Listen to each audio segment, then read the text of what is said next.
In the old streets of Cap-Haïtien, there walked a quiet man no one really knew. He lived simply, spoke softly, and smiled like someone who had learned the price of peace. No one guessed what he was hiding, not the weight of a name, nor the past he'd buried deep. Then came her, Soline, the jewel of the town, the kind of beauty that made people believe in fate. They loved, quietly, until whispers turned her heart cold. She left him for gold, for name, for comfort. And somewhere in the shadows, his cousin Darius watched, jealous, hungry, waiting. But when fate decided to write its own ending, the masks would fall, and truth would break through like the sun after a long storm. Because in Cap-Haïtien, secrets don't stay buried forever. And the humble always rise when pride begins to crumble. This is the heir who hid his name. A Haiti folktale original. They say that in Cap-Haïtien, not every man who walks with empty pockets is poor. Some carry riches that no one sees, peace, patience, a heart unburdened by noise. Jean René was one of those men. He had returned from abroad with a suitcase that looked too old for a man his age. No one asked what he'd studied or why he'd come back. He kept to himself, renting a small apartment on Rue 5, where the sea breeze slid through the shutters every afternoon. Every morning, he walked to the same corner for coffee, greeted the same vendor, helped the same old lady with her basket. The people called him Jean, the quiet one, the polite one, the man who didn't speak much but whose eyes listened deeply. What they didn't know was that Jean's parents, Antoine and Lisette Lafleur, owned half the land overlooking the northern hills. The Lafleurs were old money, Cap-Haïtien royalty. And their only son had vanished from the limelight, refusing every call, every invitation, every expectation. At the Lafleur mansion, silence had a different sound, the kind padded by luxury but heavy with disappointment. Lisette sat by the window every morning, staring at the gate, half hoping she'd see her son walk in. Antoine buried himself in business, pretending it didn't bother him, but his letters to Jean had grown desperate. "When will you come home, son? The company needs your vision. Your mother wants grandchildren." Jean read every one of them, then folded them neatly into a drawer he never opened twice. He loved his parents, but the life they wanted for him, the polished dinners, the rehearsed smiles, the way people bowed to a last name, suffocated him. He had seen enough while studying abroad. The greed, the pretending, the loneliness that money hides behind marble walls. So he stayed away, telling them only that he was fine, that peace was his priority. They didn't understand that peace doesn't always look like success. He met her on a day when the air smelled of rain and roasted peanuts. Soline worked in a boutique along Rue 20, a narrow, colorful street filled with laughter and the scent of Caribbean soap. Her beauty was the kind that stopped motion, not just in men, but in the air around her. Her eyes were warm amber, her hair tied with silk scarves that matched the rhythm of her walk. Their first meeting was accidental. A shelf fell, a crash of trinkets, and Jean, passing by, rushed to help. Their hands brushed. She smiled. That smile would change his life. Over the weeks, they began to talk. About simple things, street vendors, music, the sea. He told her about the calm he found in silence. She told him about her dreams of traveling, of seeing more than the same narrow streets. She laughed easily, and he loved that. She teased him for never saying too much. "You're like the sea," she said once, beautiful, but hiding something. He only smiled. "Maybe I'm just deep." She didn't know how right she was. Love grew between them like a vine, slow, sure, and dangerous if ignored. They'd meet at the cafe on the corner, always at the same table. Jean brought her flowers once, not bought but picked. She kept them pressed in her notebook. They talked about life, about how people chase what they don't need. Jean's favorite saying was, "Peace is expensive, but it's not for sale." Soline didn't understand it then. She loved him, but she also loved the idea of a future she didn't yet have. And though Jean never lied, his quietness began to feel like a mystery too large for her to trust. When she asked about his family, he would deflect gently. "They're far," he'd say. "But they're alive." She thought he meant emotionally distant, not wealthy beyond measure. And then came Darius. Where Jean was water, Darius was fire, loud, charming, the kind of man who never entered a room quietly. He had grown up comparing himself to his cousin, hating how Jean could earn affection without effort. To Darius, Jean's humility was an insult, a prince pretending to be a peasant. When he learned that Jean was living downtown, dressed like an ordinary man, he laughed to himself. "If he wants to play poor, I'll show him how rich looks." When Darius met Soline, the spark of jealousy became flame. He courted her with attention Jean never gave, gifts, dinners, promises whispered in expensive perfumes. Her parents adored him immediately. To them, he was security, a ladder out of struggle. To Soline, he was noise, but noise that drowned her doubts. It began with questions. Jean, what do you do for work? Jean, why do you never take me home? He'd answer gently, always sidestepping. But Soline's patience wore thin. One evening, after Darius had visited her family with groceries and charm, she met Jean at the café, the air heavy with things unsaid. She spoke carefully, afraid of the truth in her own words. My parents think I'm wasting time, she said. Jean looked at her, waiting. They say love without foundation is like a kite without a string. He smiled sadly. Then maybe they've never seen a kite fly free. But she didn't smile back. Tears filled her eyes. Jean, I need more than words. I need a future. He reached for her hand. You have my heart. She pulled away. He can give me stability. The word he hung between them like a storm cloud. Jean understood. He didn't beg, didn't explain, didn't reveal the truth that could have shattered her pride and her parents' expectations in one breath. He simply nodded and said, then I hope you find what you're looking for. When she walked away, he watched her fade into the crowd, and for the first time in his life, the quiet he loved so much felt like punishment. News of Jean's solitude reached the mansion eventually. Lisette begged Antoine, go to him. Bring him home. Antoine did. He found Jean one afternoon at the pier, sitting among fishermen. He looked so ordinary, shirt rolled up, sand on his shoes, that Antoine almost didn't recognize him. Son, he said, sitting beside him, you were born to lead, not to hide. Jean stared at the waves. And what if leading means losing myself? Antoine sighed. You think running makes you free. But freedom without purpose is just loneliness. They argued quietly, not in anger, but in the ache of two men who loved each other differently. Before leaving, Antoine said softly, your mother wants to see her grandchildren before her hair turns white. Jean smiled faintly. Then she might have to wait until love finds me again. Antoine didn't understand that love had already found him, and lost him. After Soline left, time slowed. Days melted into each other. Jean woke before dawn, walked to the pier, and watched the fishermen row into the gray horizon until the light came back. At night, he sat by the window of his small apartment, listening to the hum of the city. Sometimes, he reread his father's letters, sometimes, he wrote ones he never sent. He didn't drink, didn't curse, didn't wallow, he simply existed, like someone waiting for life to start again.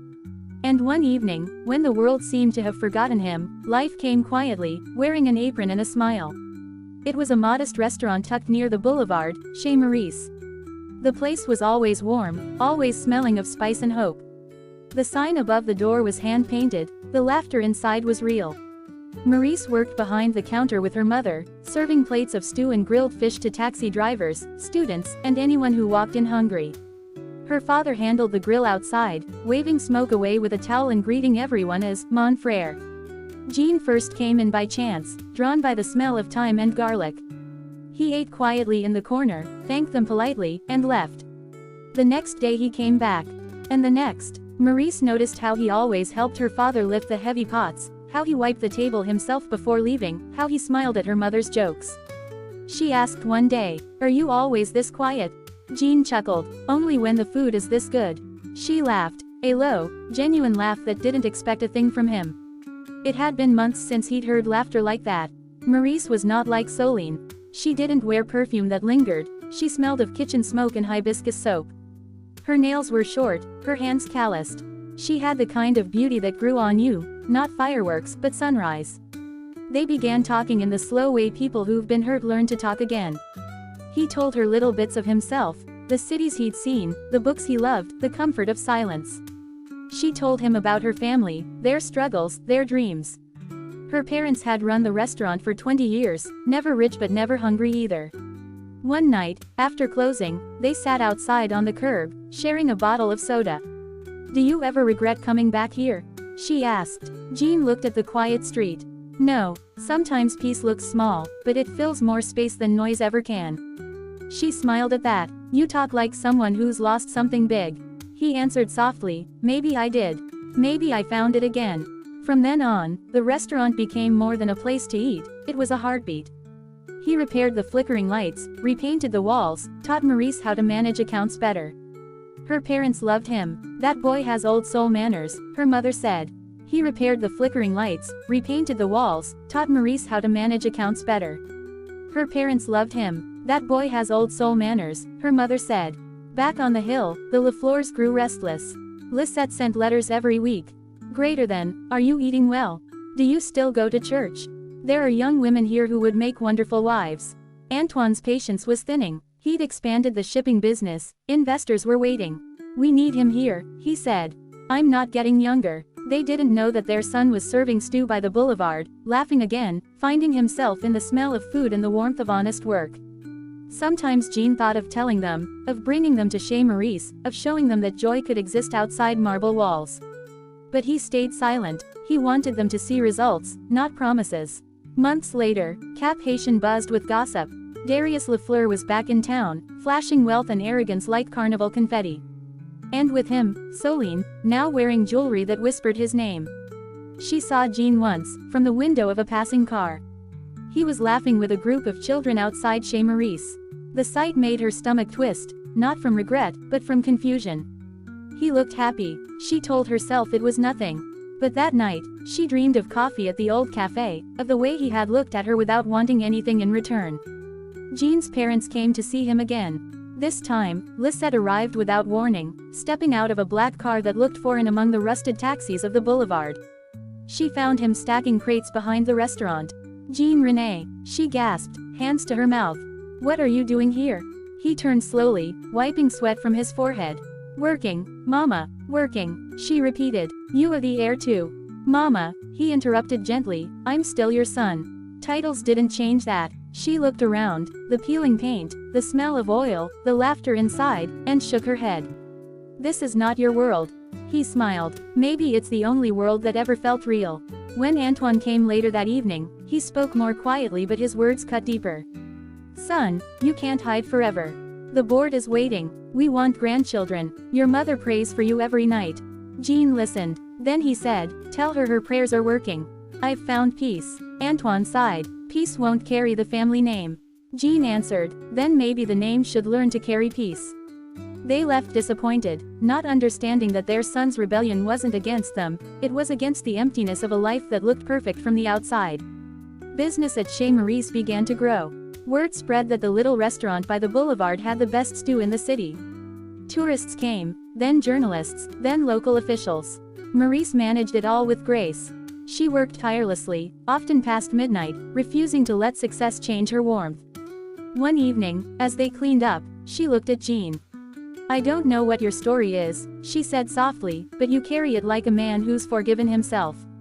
He smiled. Maybe that's all any of us can do. A year passed. One Sunday, Maurice came home with excitement sparkling in her eyes. Jean, my cousin is getting engaged. They're having a ceremony up the hill. You have to come with me. Jean hesitated. The hill? Yes. You'll love it. Big houses, music, laughter. He smiled faintly. Maybe it's time I stopped hiding. They went together, Maurice in a floral dress, Jean in a simple linen shirt. As the car climbed the hill, Jean's heart tightened. He recognized the turn, the curve, the tall iron gates. When they arrived, a servant opened the door. The crest on the gate, Lafleur Estates. Maurice didn't notice his silence. She was too excited, pulling him along through the crowd of elegant guests. Then the music paused. The host appeared at the top of the steps, Darius, grinning like a man who owned the night. And at his side, glowing in diamonds, was Soline. The world seemed to stop. Soline froze mid-smile, her glass tilted in her hand. Jean stood still, every breath echoing the years he'd buried. He hadn't seen her since that day in the cafe, since her words had left a wound too deep for tears. Maurice looked between them, puzzled. You two know each other? Jean's voice was steady, gentle. We used to. Soline's lips parted, but no sound came out. And Darius, realizing who stood before him, felt the ground tremble beneath the weight of his own secrets. The party continued around them, but the laughter felt distant. Darius tried to regain control, tightening his arm around Soline. Old friends, he said, forcing a smile. Jean nodded politely. Yes, old enough. He turned to Maurice, offering her his arm. Come, let's find your parents. But Soline's eyes followed him everywhere he moved, haunted by the calm she had once mistaken for weakness. Inside, Antoine and Lisette had just arrived. late, as always, commanding attention. Lizette's gaze swept the crowd and froze on her son. Jean René. The name hung in the air like thunder. Guests turned. Darius paled. Antoine stepped forward, bewildered and proud all at once. You came home. Jean inclined his head. For love, not for business. The room rippled with whispers. Maurice's father, unaware of the undercurrent, clinked a spoon against his glass. Friends, before we toast to new unions, let us honor another couple who remind us that humility still has a place in love. My daughter Maurice and her fiancé. He looked to Jean expectantly. Jean took Maurice's hand. His voice was calm, the tone of a man finally unafraid of who he was. Jean René Lafleur. Silence. Even the music seemed to bow. Every face in that courtyard turned. Lizette's tears came before her smile. Antoine stood taller than he had in years. Darius's grin cracked. Soline's glass slipped from her hand and shattered. Jean went on, softly. I left the name once, because I needed to learn who I was without it. But tonight I bring it back, not to boast, but to bless. Because peace means nothing if you must hide it. He looked at Maurice. She found me when I was nobody. She saw me when I saw nothing. After the toast, Soline found him in the garden, beneath the lantern light. Jean, she whispered, I didn't know. He met her eyes kindly. You knew enough. She trembled. I made a mistake. He shook his head. No, Soline, you made a choice. We all do. Behind her, Darius watched, jaw tight. For the first time, he understood what he'd never had, the quiet strength that doesn't need applause. Soline returned to his side, smiling for the crowd but hollow inside. She would wear wealth like perfume, fading a little more each year. Weeks later, Jean and Maurice married by the sea, with only family and a few close friends. Antoine gave his blessing quietly, realizing his son had built something stronger than business, a legacy of peace. Lisette cried through the ceremony, whispering prayers of gratitude. Jean did not take over the family company right away. He helped his father modernize it, but his heart stayed by the boulevard. He invested quietly in Chez Maurice, turning it from a modest eatery into a bright, elegant restaurant overlooking the water, its open terrace glowing each evening like a lantern of laughter. Tourists came from all over. Locals called it the soul of Cap-Haïtien. But for Jean, it was still the same place where he'd once sat, tired and lost, sharing stew with a woman who saw his heart before his name. Years passed. The Lafleurs found balance at last.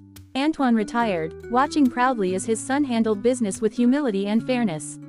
Lisette filled the mansion with grandchildren's laughter, Maurice and Jean's children running through the same halls he once fled. Sometimes, late at night, Jean stood on the balcony of the restaurant and looked toward the hills. The lights of the mansion glimmered in the distance, but he no longer felt torn between worlds. He belonged to both, the silence of wealth and the noise of life below. They say that if you walk along Boulevard du Cap near sunset, you'll hear music from Chez Maurice, a soft band playing compa while the smell of herbs and fresh fish drifts through the air. In the far corner, by the same table he'd once chosen long ago, sits a man in a simple linen shirt, his wife beside him. He still eats there, not out of habit, but reverence, reminding himself that love built what pride would have destroyed. Maurice leans across the table, laughing at something the children say. Jean looks at her and smiles the way men smile when every road, every wound, every silence finally makes sense.